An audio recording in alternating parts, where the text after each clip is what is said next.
देश भर में कोरोना का कहर थमने का नाम नहीं ले रहा है और इस वक्त पूरा देश कोरोना वायरस जैसी महामारी से जूझ रहा है। इसके अलावा आए दिन सड़क हादसे और अन्य दुर्घटनाओं में न जाने कितने लोगों की जान चली जाती है। राहत की खबर ये है कि महामारी, सड़क हादसे और अन्य जरूरी सेवाओं के लिए लोगों को अब एम्बुलेंस का इंतजार नहीं करना पड़ेगा, यानी कि जरूरतमंदों की मदद के लिए समय पर एम्बुलेंस पहुंचेगी, क्योंकि अब हरियाणा में सरकारी कंट्रोल रूम के निर्देश पर प्राइवेट एम्बुलेंस भी सड़कों पर दौड़ने लगेंगी। प्रदेश के सभी जिलों से प्राइवेट एम्बुलेंस की डिटेल मांगी गई है और फतेहाबाद के डीसी ने भी एम्बुलेंस कंट्रोल रूम को पत्र लिखकर प्राइवेट एम्बुलेंस की संख्या सहित उनके पास जरूरी सुविधाओं की डिटेल मांगी है। सरकारी एम्बुलेंस कंट्रोल रूम के फ्लीट मैनेजर ने बताया कि सरकार के आदेश पर प्राइवेट एम्बुलेंस की डिटेल एकत्रित की गई है और रिपोर्ट डीसी व विभाग को भेज दी गई है। तो हमारे उपायुक्त महोदय की तरफ से एक मेल प्राप्त हुई है, जिसमें जो जिले भर में प्राइवेट एम्बुलेंस गाड़ियां चल रही है, चाहे वो किसी प्राइवेट हॉस्पिटल से जुड़ी हो या कोई अपनी प्राइवेट निजी गाड़ी चला रहा है, तो उससे रिलेटेड जो भी इंफॉर्मेशन है वो मांगी गई है।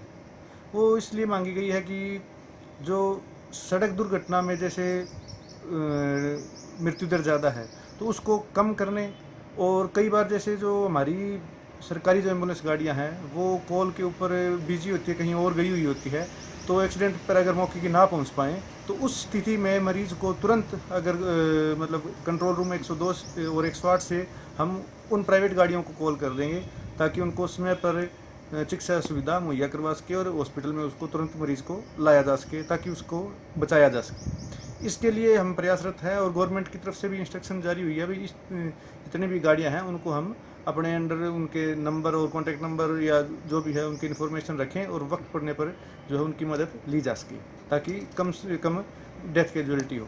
ऐसी क्या जरूरत पड़ी सरकार को जो प्राइवेट गाड़ी को जोड़ना पड़ा?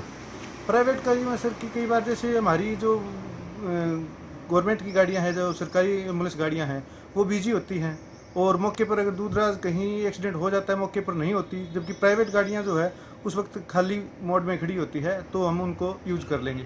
दूसरा, जो अब इस समय महामारी का दौर चल रहा है, एक कोरोना वाला भी चल रहा है, तो इस समय भी काफ़ी गाड़ियां जो है उस महामारी में लगी हुई है, वो भी बिजी रहती है। तो इसमें एक जो प्राइवेट गाड़ियां हैं उनकी थोड़ी मदद ले ली जाएगी ताकि मरीज को समय पर जो है एम्बुलेंस दी जा सके। एम्बुलेंस के कारण किसी की जो है ज़्यादा इंजरी ना हो या उसको कोई नुकसान ना हो किसी तरीके का। तो कितनी गाड़ियाँ? हरियाणा सरकार ने ये बहुत अच्छा काम किया है। जो प्राइवेट एम्बुलेंस हैं उनको काम दिए, 108, 102 और 108 2 नंबर जोड़े दिए इनके साथ में। हम बहुत खुश हैं इस महामारी के अंदर जो कोविड-19 है। तो कितनी गाड़ियाँ जोड़ी गई है और किस 6 गाड़ियाँ जोड़ी गई है सर। किस प्रकार से इनको हैंडल करोगे आप, कैसे देखोगे? सर जैसे भी हमारे पास कंट्रोल रूम से या स्टाफ से भी कॉल आएगी तो हम तुरंत से पहुँचेंगे वहाँ पे। कौन सी गाड़ियाँ हैं सर आपके पास?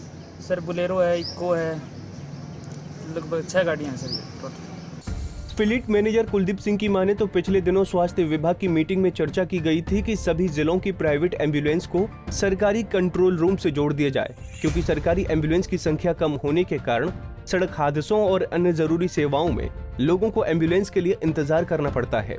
खासकर सड़क हादसों में घायलों को तुरंत एम्बुलेंस सेवा मुहैया हो, ये सुनिश्चित करने के लिए सरकार की ओर से ये फैसला लिया गया है कि सभी जिलों में प्राइवेट एम्बुलेंस सरकारी एम्बुलेंस कंट्रोल रूम से जोड़ दिया जाए।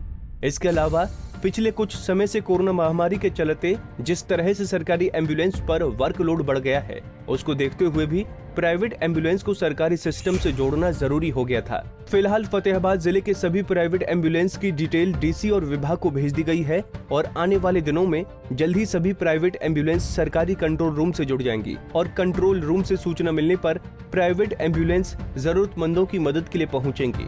फतेहाबाद से रमेश भट्ट, पंजाब केसरी टीवी।